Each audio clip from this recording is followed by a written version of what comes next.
স্নেহের শিক্ষার্থীবৃন্দ, আজকে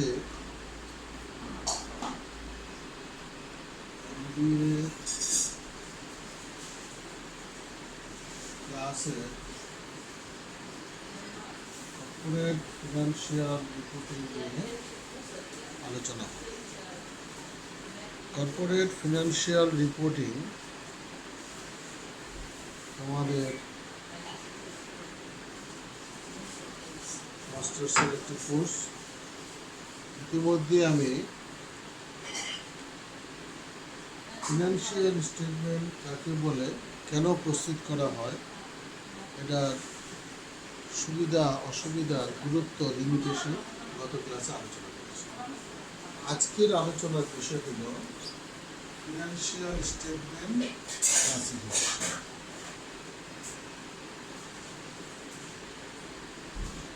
financial statement classification.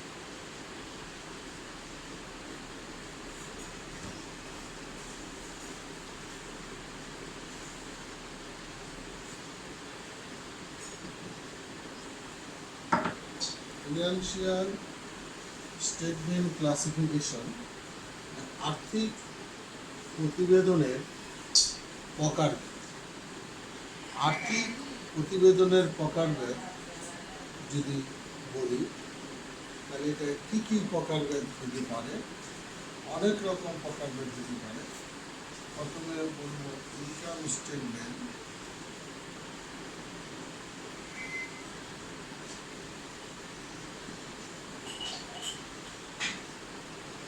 Income statement, আয় বিবরণ। এই ইনকাম স্টেটমেন্ট এবং আয় বিবরণী এটা যে কোনো ব্যবসা প্রতিষ্ঠানের জন্য অত্যন্ত গুরুত্বপূর্ণ এবং এটা অবশ্যই প্রস্তুত করতে হবে। এখন ইনকাম স্টেটমেন্ট প্রস্তুত করে কী করবে? ইনকাম স্টেটমেন্ট প্রস্তুত করে দুটি জিনিস আমরা বের করতে পারবো। একটা হতে পারে গ্রস প্রফিট, আর একটা বের করতে পারি নেট প্রফিট। এই গ্রস প্রফিট, নেট প্রফিট এটা যখন আমরা আগের সিস্টেমে trading account, profit and loss account করতাম, ওই trading account, profit and loss account মিলেই তো ইনকাম স্টেটমেন্ট। সেখানেও একটা গ্রস প্রফিট বের করতে হবে, নেট প্রফিট বের করতে হবে। কিন্তু গ্রস প্রফিটের তেমন কোনো ফাংশন নেই, কারণ নেট প্রফিটের উপর ভিত্তি করেই একটি প্রতিষ্ঠান তার প্রকৃত লাভ কত সেটা জানতে পারে। এই লাভটার উপর ভিত্তি করে সে ইনকাম ট্যাক্স দিবে, এই লাভটার উপর ভিত্তি করে সে ডিভিডেন্ড দিবে, এই লাভের উপর ভিত্তি করে সে রিটার্ন আর্নিংস রাখবে। এখন প্রশ্ন হলো, তাহলে নেট প্রফিটটা খুব প্রয়োজন, কিন্তু গ্রস প্রফিটটা কী প্রয়োজন? গ্রস প্রফিটটা হলো একটি প্রতিষ্ঠানের ডাইরেক্ট ইনকাম, ডাইরেক্ট এক্সপেন্সের যে ডিফারেন্সটা, সেটা হবে গ্রস প্রফিট। গ্রস প্রফিট দিয়ে একটা ট্রেডিং কনসার্নের শুধুমাত্র ট্রেডের পারফরমেন্সটা জানা যায়, আর নেট প্রফিট দিয়ে একটি প্রতিষ্ঠানের ওভারঅল পারফরমেন্স জানা যায়। এই কারণে ইনকাম স্টেটমেন্টের মধ্যে আমরা এই দুইটা জিনিস বের করতে পারি, একটা গ্রস প্রফিট, একটা নেট প্রফিট। এখন এই ইনকাম স্টেটমেন্টে কত রকম হতে পারে? এই ইনকাম স্টেটমেন্ট দুইভাবে দিতে পারি। একটা করতে পারি single step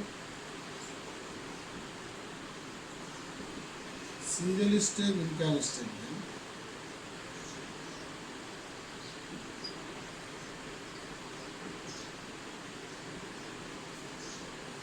single step income statement হলো একটি প্রতিষ্ঠানের ওই ইনকাম স্টেটমেন্টটাকে বলবো যেখানে টোটাল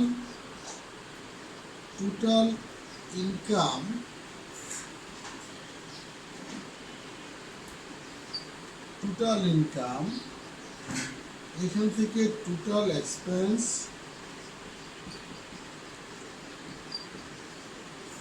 টোটাল এক্সপেন্সেস বাদ দেওয়ার পরে যেটা থাকবে সেটাকে আমরা বলবো নেট ইনকাম। কিন্তু এই যে টোটাল ইনকাম টোটাল এক্সপেন্স, এখানে একটা জিনিস লক্ষ্য করে থাকবে যে টোটাল ইনকাম এটা একটা ব্রড সেন্সের কথা, কিন্তু টোটাল ইনকামের মধ্যে তো ক্লাসিফিকেশন থাকতে পারে। টোটাল ইনকামের মধ্যে ক্লাসিফিকেশন থাকে, কি কি ক্লাসিফিকেশন থাকতে পারে? থাকতে পারে অপারেটিং ইনকাম, যেটা আমি পরে বলি। তাহলে এই যে এই যে সিঙ্গেল স্টেপ, সিঙ্গেল স্টেপে টোটাল ইনকাম থেকে টোটাল এক্সপেন্স বাদ দিলে যেটা থাকবে সেটা হবে নেট ইনকাম। এটা ছোটোখাটো ব্যবসা প্রতিষ্ঠানে এটা করা যায়, অথবা যে সকল প্রতিষ্ঠানে শিক্ষার্থীভাবে ইনকাম অ্যান্ড এক্সপেন্সকে ক্লাসিফাই করা হয় না সেই সকল প্রতিষ্ঠানে এটা করতে হয়। আরেকটা আছে multiple step income statement. Multiple step income statement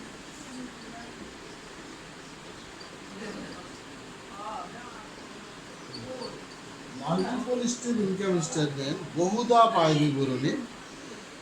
এই বহুধাপ আয় বিবরণী বলতে আমরা বুঝি যে একটি প্রতিষ্ঠানের ইনকাম স্টেটমেন্ট প্রস্তুত করার সময় যখন ওই ইনকাম স্টেটমেন্টের সবগুলা দাম, অর্থাৎ ইনকামের যদি বলি এরকম যে ইনকামের মধ্যে দুই রকম, একটা অপারেটিং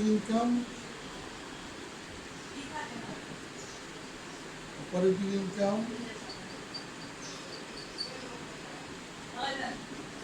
এবং নন অপারেটিং ইনকাম।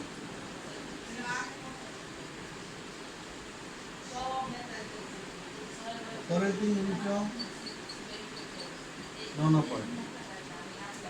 এই যে ইনকামকে ক্লাসিফিকেশন করলাম, এই যে ইনকামকে আমি দুইটা ধাপে করলাম, তাহলে এটা একটা মাল্টিপল স্টেপ হচ্ছে শুধু ইনকামের ক্ষেত্রে। তাহলে এই দুটো যোগ করলে আমরা লিখব যে টোটাল ইনকাম।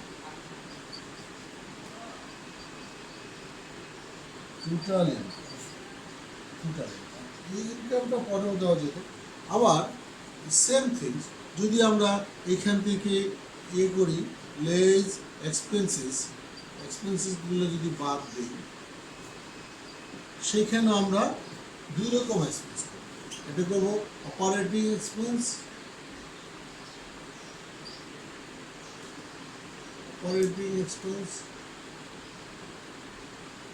অপারেটিং এক্সপেন্সের মধ্যে ভাগ আছে। অপারেটিং এক্সপেন্সের মধ্যে ভাগ হলো administrative expense, selling and distribution expense and others operating expense. তাহলে এইটা হতে পারে। আবার কিছু হতে পারে নন অপারেটিং এক্সপেন্স,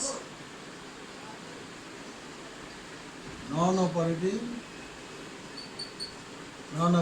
এক্সপেন্স। এই যে এইভাবে করার পরে আমাদের এখানে আসবে যে, আমি খুব সংক্ষিপ্তভাবে এই কথাটা তোমাদেরকে বোঝানোর চেষ্টা করলাম যে সিঙ্গেল স্টেপে আমরা এরকমভাবে ভাগ করি না, শুধুমাত্র অল ইনকামের সাথে অল এক্সপেন্স ডিডাকশন করে আমরা অপারেটিং ইনকাম বের করি। কিন্তু মাল্টিপল স্টেপ যেহেতু বলতেছে মাল্টিপল, বহু ধাপ, তো ধাপগুলো কি? ধাপগুলো হলো প্রত্যেকটা ইনকামকে, যত রকম ইনকাম আছে ইনকামগুলোকে ক্লাসিফাই করতে হবে। কোন ইনকামটা আমার অপারেটিং হয়েছে, কোন ইনকামটা আমার নন অপারেটিং থেকে আসছে, এসে দুইটা যোগ করে আমার টোটাল ইনকাম আসবে। আবার একইভাবে এক্সপেন্সের ক্ষেত্রে আমার যদি অপারেটিং এক্সপেন্স বলি, তো অপারেটিং এক্সপেন্স সে বর্ডার টার্ম। এই অপারেটিং এক্সপেন্সের মধ্যে কী থাকতে পারে? অপারেটিং এক্সপেন্সের মধ্যে অ্যাডমিনিস্ট্রেটিভ এক্সপেন্স থাকতে পারে, সেলিং অ্যান্ড ডিস্ট্রিবিউশন এক্সপেন্স থাকতে পারে, আদার্স জেনারেল এক্সপেন্স থাকতে পারে, আবার শেষের দিকে নন অপারেটিং এক্সপেন্স থাকতে পারে। এই সবগুলো যোগ করে হবে টোটাল এক্সপেন্স। তারপরে আসবে ডিফারেন্সটা আসবে নেট প্রফিট বা নেট ইনকাম। এই যে মাল্টিপল ধাপ, এই যে বহু ধাপ, ইনকামের একাধিক ধাপ, এক্সপেন্সের একাধিক ধাপ, এই কারণে এটাকে আমরা বলবো মাল্টিপল স্টেপ ইনকাম স্টেটমেন্ট। তাহলে ইনকাম স্টেটমেন্টটাকেও আমরা দুইভাবে প্রস্তুত করতে পারি, একটা সিঙ্গেল স্টেপ ইনকাম স্টেটমেন্ট আর একটা মাল্টিপল স্টেপ ইনকাম স্টেটমেন্ট। তাহলে ফিনান্সিয়াল স্টেটমেন্টের ক্লাসিফিকেশনের মধ্যে প্রথমে ক্লাসিফিকেশন হলো আমরা first and foremost we should prepare income statement for determining net profit, gross profit or net profit, profit before tax, profit after tax, operating profit, etc. We should be determined from income statement. The income statement is the number one and first step for any financial institution for determining its profit, for determining its performance. এখন 2 নম্বরে আমরা বলব statement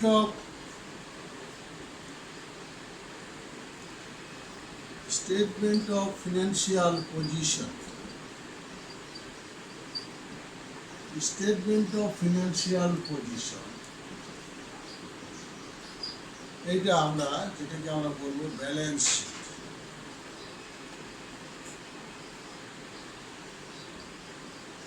statement of financial position বা balance sheet আমরা আধুনিক নামগুলোতে আমরা আধুনিক শব্দ ব্যবহারের ক্ষেত্রে আমরা বলি স্টেটমেন্ট অফ ফিনান্সিয়াল পজিশন, অর্থাৎ আর্থিক অবস্থার বিবরণী, যেটার পূর্বে আমরা ফিনান্সিয়াল স্টেটমেন্ট না বলে আমরা সরাসরি ব্যালেন্স শিট বলব।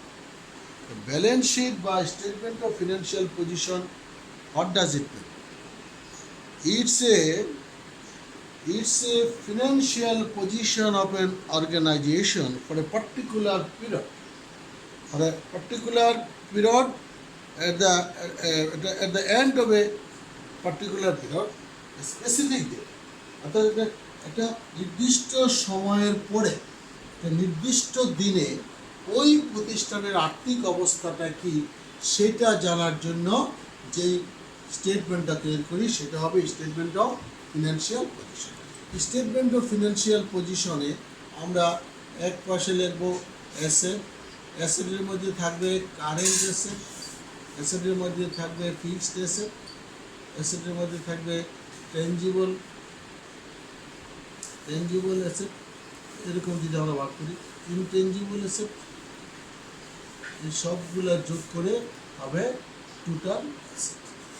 সবগুলা যোগ করে যদি আমরা বলি তাহলে আমরা বলবো these are the total asset, these are the total asset, এটা হবে টোটাল অ্যাসেট। তাহলে এই অ্যাসেটের মধ্যে আমরা ভাগ পাচ্ছি কারেন্ট অ্যাসেট।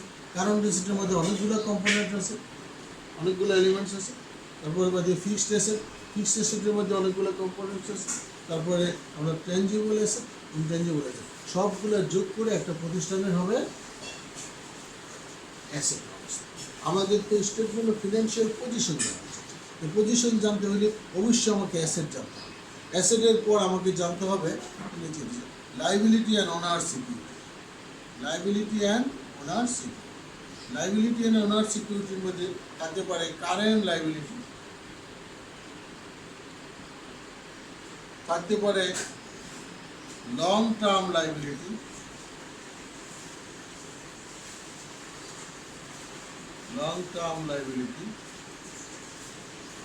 থাকতে পারে ওনার সিকিউরিটি।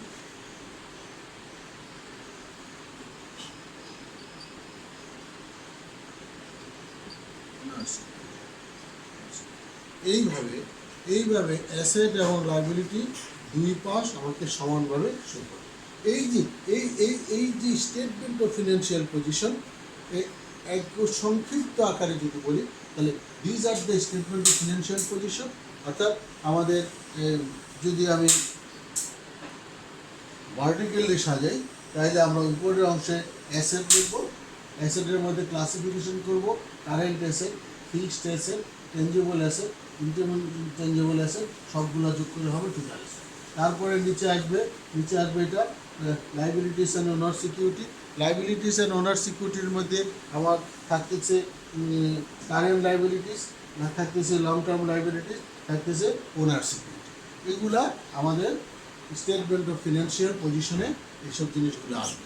এবং স্টেটমেন্ট অফ ফিনান্সিয়াল পজিশন দেখে যে কোনো ইউজার যে কোনো অ্যাকাউন্টিং ইনফরমেশন যে ইউজ করতে চায়, যে কোনো ইউজার ওই প্রতিষ্ঠানের আর্থিক অবস্থা জানতে পারবে এবং সেই প্রতিষ্ঠান অর্থনৈতিকভাবে ভাইবেল কিনা, প্রতিষ্ঠান প্রফিট আপওয়ার্ডিং নাকি ডাউনওয়ার্ডিং সেটা জানতে পারবে। এরপরে আরেকটা স্টেটমেন্ট করবে written earnings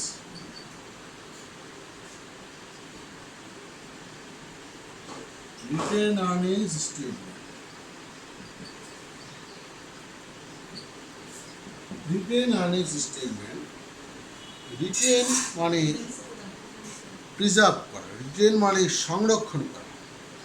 written earnings statement অর্থাৎ আর্নিংয়ের যে অংশটা রিটেন করে দেয়, একটা প্রতিষ্ঠানে রেখে দেয়, বিভিন্ন কারণে সেটা রেখে দেয়, সেটা হবে রিটেন আর্নিংস স্টেটমেন্ট। তাহলে রিটেন আর্নিংস স্টেটমেন্টে কী হবে, আমার এই যে ইনকাম স্টেটমেন্ট থেকে ইনকাম স্টেটমেন্টের যেই একটা অংশ আমি অপারেটিং প্রফিট বলবো,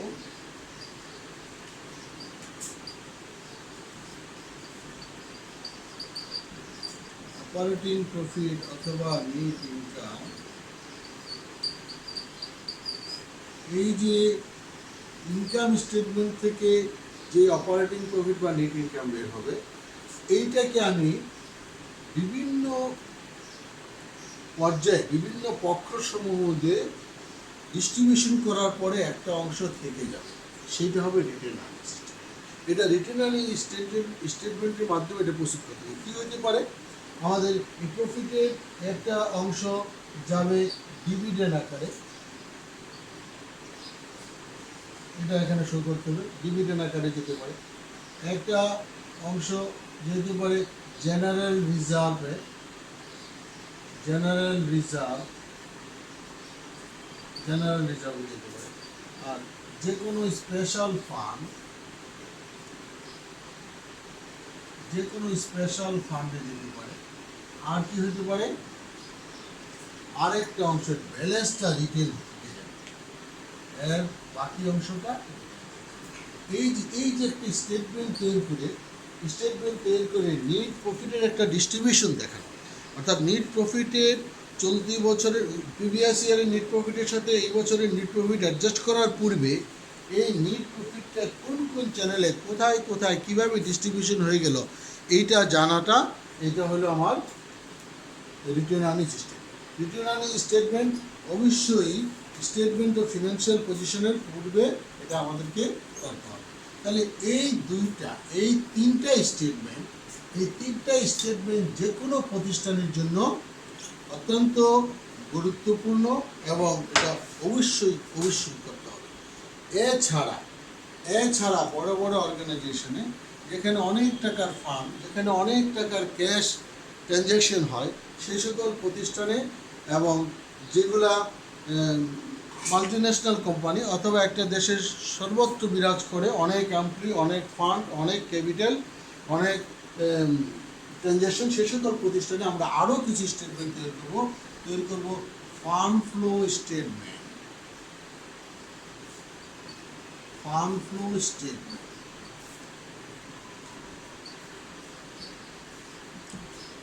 ফ্লো স্টেটমেন্ট তহবিল প্রবাহের বিবরণ। আমরা জানি ফান্ডিং অ্যাকাউন্টে এই যে ফান্ড ফ্লো স্টেটমেন্ট করা অত্যন্ত গুরুত্বপূর্ণ, কারণ একটি অর্গানাইজেশনের বিভিন্ন রকমের ফান্ড আসে, বিভিন্ন রকমের ফান্ড জেনারেট হয় এবং সেই ফান্ডগুলো বিভিন্ন জায়গায় ইউটিলাইজ হয়, ব্যবহার হয়। তাহলে এই ফান্ডের ফ্লোটা, এই ফান্ডের প্রবাহটা, কোত্থেকে ফান্ড আসলো, কোন পারপাজে ফান্ড ব্যবহার করলো, বর্তমানে ফান্ডের অবস্থা কী, এগুলো জানতে হলে আমাকে ফান্ড ফ্লো স্টেটমেন্ট প্রস্তুত করতে হবে। এইটাও ফিনান্সিয়াল স্টেটমেন্টের ক্লাসিফিকেশনের মধ্যে একটি পার্ট। এরপরে আসতে পারি আমরা উপরে অংশটুকু বলছি।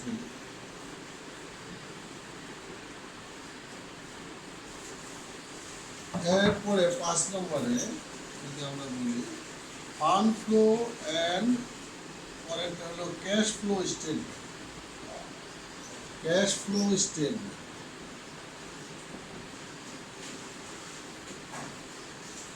ফান্ড ফ্লো স্টেটমেন্ট তো বলা যে ফান্ড বিভিন্ন জায়গা থেকে ফান্ড আসবে এবং বিভিন্ন সোর্স থেকে ফান্ড আসবে এবং সেই ফান্ডগুলার প্রয়োগও করতে হবে। তাহলে এই যে ফান্ড, এই ফান্ডে আমরা জানবো কি ফান্ডের sources of fund and application of ফান্ডের সোর্স কি, ফান্ডের অ্যাপ্লিকেশন প্রয়োগ কোথায়, ফান্ডগুলা কোন কোন সোর্স থেকে জেনারেট হলো, কোন কোন সোর্সে এগুলা অ্যাপ্লাই করে। আর cash flow statement it's another vital statement of financial স্টেটমেন্টের মধ্যে। অর্থাৎ এটা এই ক্যাশ ফ্লো স্টেটমেন্ট, নগদ প্রবাহ বিবরণী, এটা অত্যন্ত একটা গুরুত্বপূর্ণ বিষয়। একটা প্রতিষ্ঠানের নানান রকমের নগদ টাকা পয়সা প্রবাহ ঘটে, নগদ টাকা আসতে পারে, নগদ টাকা যাইতে পারে। সেই নগদ টাকা পয়সা কীভাবে আসবে, কীভাবে যাবে এবং বছরের শেষে কত টাকা থাকবে, এগুলা একটা স্টেটমেন্টের মাধ্যমে আমাদের প্রস্তুত করতে হবে। এবং এই স্টেটমেন্টের মাধ্যমে প্রস্তুত করতে গেলে আমরা জানি যে ক্যাশ ফ্লো স্টেটমেন্ট, ক্যাশ টাকা তিনটা অ্যাক্টিভিটিসের মাধ্যমে সংগঠিত হয়। Cash flow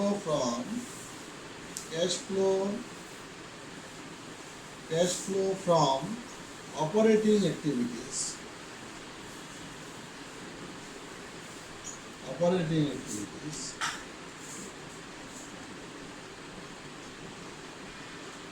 cash flow from operating activities অর্থাৎ পরিচালনার কার্যাবলী থেকে ক্যাশ ফ্লো হইতে পারে। আরেকটা হইতে পারে cash flow from investing activities,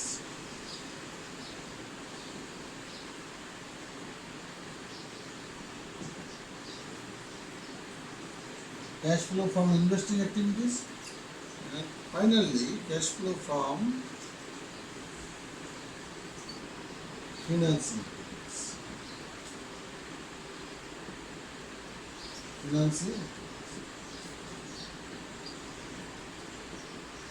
তিনটা অ্যাক্টিভিটিসের মাধ্যমে একটা প্রতিষ্ঠানের ক্যাশ ফ্লো হতে পারে। তাহলে ক্যাশ ফ্লো হইতে পারে ক্যাশ ফ্রম অপারেটিং অর্থাৎ কারবার পরিচালনা কার্যাবলী থেকে যে পরিমাণ ক্যাশ জেনারেট হয়, যে পরিমাণ ক্যাশ ইনফ্লো হয়, আউটফ্লো হয়, ওইটার নেট রেজাল্টটা হলো cash flow from operating activities. আরেকটা হতে পারে cash flow from investing activities অর্থাৎ একটি প্রতিষ্ঠানের যে পরিমাণ টাকা আসে সেই টাকাগুলা প্রতিষ্ঠান ফান্ডে অথবা ক্যাশ বোল্ডে নিয়ে বসে থাকে, সেগুলা নানান জায়গায় বিনিয়োগ করে, আবার পুরানো বিনিয়োগ সেটা বিক্রি করেও নগদ টাকা আসতে পারে। তাহলে এই যে cash flow from investing activities it's mean যে টাকাটা কোথায় কোথায় ইনভেস্ট করা হলো, অথবা অতীতে যে সকল জায়গায় ইনভেস্ট করা হয়েছিল সেই ইনভেস্টগুলো সেল করে আরও কিছু পাওয়া গেল, অর্থাৎ যে জমি কিনলো, সে বিল্ডিং বানালো, এগুলো হলো এটার ইনভেস্টিং অ্যাক্টিভিটিস। আবার একটা জমি বিক্রি করে দিল অথবা পুরানো আসবাবপত্র বিক্রি করে দিল, সেটা ইনভেস্টিং থেকে। আচ্ছা, cash flow from financing activities অর্থাৎ কারবার যদি কোনো প্রতিষ্ঠান যদি শেয়ার, বন্ড, ডিবেঞ্চার ইত্যাদি বিক্রি করে অথবা শেয়ার, বন্ড, ডিবেঞ্চারের অতীতের যে শেয়ার, বন্ড, ডিবেঞ্চারের মধ্যে টাকা সংগ্রহ করেছিল সেগুলো যদি কোনো কারণে রিটার্ন করে, কোনো কারণে প্রত্যাবর্তন করে, তাইলে তার যে ইনফ্লো আউটফ্লো হবে সেইটা হবে ফিনান্সিং অ্যাক্টিভিটিস। এখন আসি এই ক্যাশ ফ্লোটা কয়ভাবে করব। এই ক্যাশ ফ্লোটা আমরা দুইটিভাবে করতে পারি। একটা করতে পারি ডাইরেক্ট মেথড, এগুলা পরে চ্যাপ্টার ওয়াইজে আরও আলোচনা হবে। ডাইরেক্ট মেথড, একটা হইতে পারে ইনডাইরেক্ট।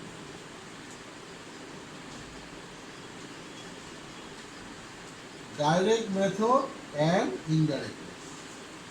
ডাইরেক্ট মেথড হলো কোনো প্রতিষ্ঠান সরাসরি যে পরিমাণ টাকা অপারেটিং অ্যাক্টিভিটিসের মাধ্যমে আসে অথবা ইনভেস্টিং অ্যাক্টিভিটিসের মাধ্যমে আসে এবং ফিনান্সিং অ্যাক্টিভিটিসের মাধ্যমে আসে, সেগুলো হলো ডাইরেক্ট মেথড। এটা খুব সংক্ষেপে কথা, পরবর্তী পর্যায়ে বিস্তারিত আলোচনা হবে যখন এই চ্যাপ্টারে যাবে। ইনডাইরেক্ট মেথড, ইনডাইরেক্ট মেথডটা হলো প্রতিষ্ঠানের নিট অপারেটিং ইনকামের সাথে তার আদার্স অ্যাক্টিভিটিসগুলা প্লাস মাইনাস করে আমি নিট ক্যাশে রূপান্তর করি। এই কারণে এটা হলো ইনডাইরেক্ট, অর্থাৎ আমি নিট ইনকামকে বেস ধরে আমি আগাবো, অর্থাৎ কোনো আইটেম প্লাস হবে, কোনো আইটেম মাইনাস হবে, নন অপারেটিং এক্সপেন্সগুলো যোগ হয়, নন অপারেটিং ইনকাম বিয়োগ হয়, এরকমভাবে করে আমরা আমরা নিট ইনকামটাকে নিট ক্যাশে রূপান্তর করবো। সেই কারণে এটাকে বলছি আমি ইনডাইরেক্ট। আর ডাইরেক্ট মেথড হলো এরকম কোনো নিট ইনকাম থেকে না, ডাইরেক্ট বিক্রয় থেকে কত আয় হলো, ডাইরেক্ট ক্রয় পারপাজে কত টাকা ব্যয় হলো, এগুলো জানার জন্য সেটা করবো আমরা ক্যাশ ফ্লো স্টেটমেন্ট। এছাড়াও আরও কিছু স্টেটমেন্ট আমরা তৈরি করতে পারি। List of creditors, list of creditors, list of creditors মানে এই টার্মটা হলো অ্যাকাউন্টস পেয়েবল।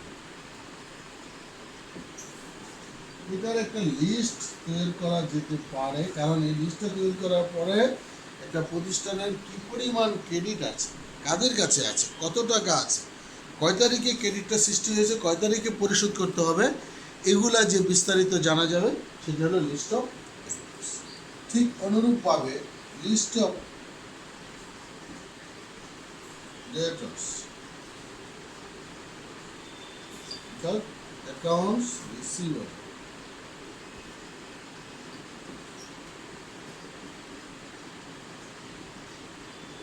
অ্যাকাউন্ট রিসিভেবল, অর্থাৎ অ্যাকাউন্ট রিসিভেবল সেটাও জানা হবে। আর কি করতে পারে, আর কি ফিনান্সিয়াল স্টেটমেন্টে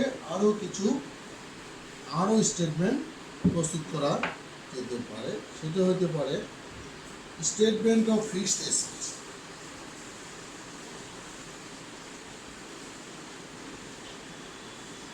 statement of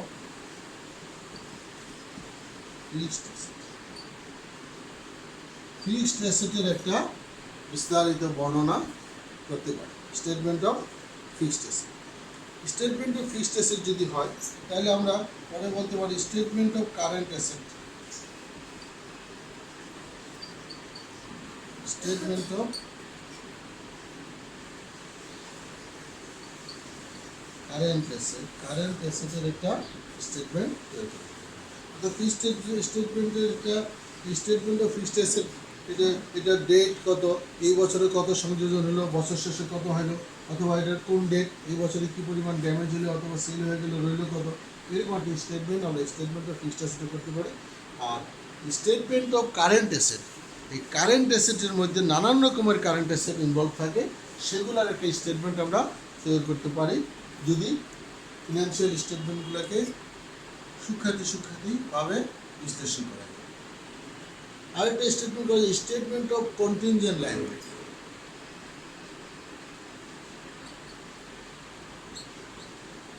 statement of contingent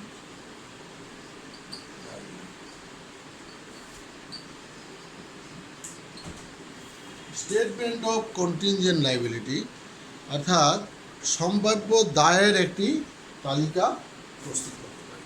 তাহলে ফিনান্সিয়াল স্টেটমেন্ট আমরা যদি প্রস্তুত করতে যাই তাহলে এরকমভাবে আমরা প্রায় 10-11টা স্টেটমেন্ট প্রস্তুত করতে পারি। তোমাদেরকে আমি অত্যন্ত সংক্ষিপ্তভাবে আজকে স্টেটমেন্ট অফ ফিনান্সিয়াল স্টেটমেন্টের ক্লাসিফিকেশন অফ ফিনান্সিয়াল স্টেটমেন্টটা কীভাবে দেখালাম সেটার একটা সংক্ষিপ্ত আলোচনা করলাম। পরবর্তী পর্যায়ে এখানে এই ইনকাম স্টেটমেন্টটা কীভাবে প্রস্তুত করতে হবে, ডাইরেক্ট ইনডাইরেক্টের সুবিধা কী, এই দুইটার মধ্যে কম্পেয়ার করলে কী কী হয়, পার্থক্য কী, তারপরে statement of financial position practically কেমনে প্রস্তুত করা হয় দেখানো হবে, লিস্ট অফ ক্রেডিটর্স কীভাবে হয়, লিস্ট অফ ডেটর্স কীভাবে হবে, তারপরে ক্যাশ ফ্লো কীভাবে প্রস্তুত করা হবে, ফান্ড ফ্লো কীভাবে প্রস্তুত করা হবে, পর্যায়ক্রমে সেগুলো আলোচনা আসবে। আজকের ফিনান্সিয়াল স্টেটমেন্ট ক্লাসিফিকেশনে তোমাদেরকে আমি আগের ক্লাসের সাথে যদি লিঙ্কেজ করি, পূর্বের ক্লাসটা আমি তোমাদেরকে দেখিয়েছিলাম যে ফিনান্সিয়াল স্টেটমেন্ট কাকে বলে, ফিনান্সিয়াল স্টেটমেন্টের বৈশিষ্ট্য কী, ফিনান্সিয়াল স্টেটমেন্টের সুবিধা কী, এটার অসুবিধা কী, এটার লিমিটেশন কী, কীভাবে ফিনান্সিয়াল স্টেটমেন্ট এটার গুরুত্ব কিসের। আজকের আলোচনায় ফিনান্সিয়াল স্টেটমেন্টগুলোকে কয় ভাগে ভাগ করা যায় সেগুলো দেখালাম তোমাদেরকে। প্রথমে দেখালাম ফিনান্সিয়াল স্টেটমেন্টের ইনকাম স্টেটমেন্ট, তারপরে statement of financial position, fund flow statement, cash flow statement, তারপরে লিস্ট অফ ক্রেডিটর্স যেটা বলি অ্যাকাউন্টস পেয়েবলের লিস্ট, এটা লিস্ট অফ ডেটর্স যেটা অ্যাকাউন্ট রিসিভেবলের একটা লিস্ট, এবং স্টেটমেন্ট অফ ফিক্সড অ্যাসেটের একটা বর্ণনা, এবং স্টেটমেন্ট অফ কারেন্ট অ্যাসেটের একটা বর্ণনা, এবং স্টেটমেন্ট অফ কন্টিনজেন্ট লাইবিলিটি, এটা সম্ভাব্য যে লাইবিলিটি বা দায়গুলো আছে সেগুলোর একটি।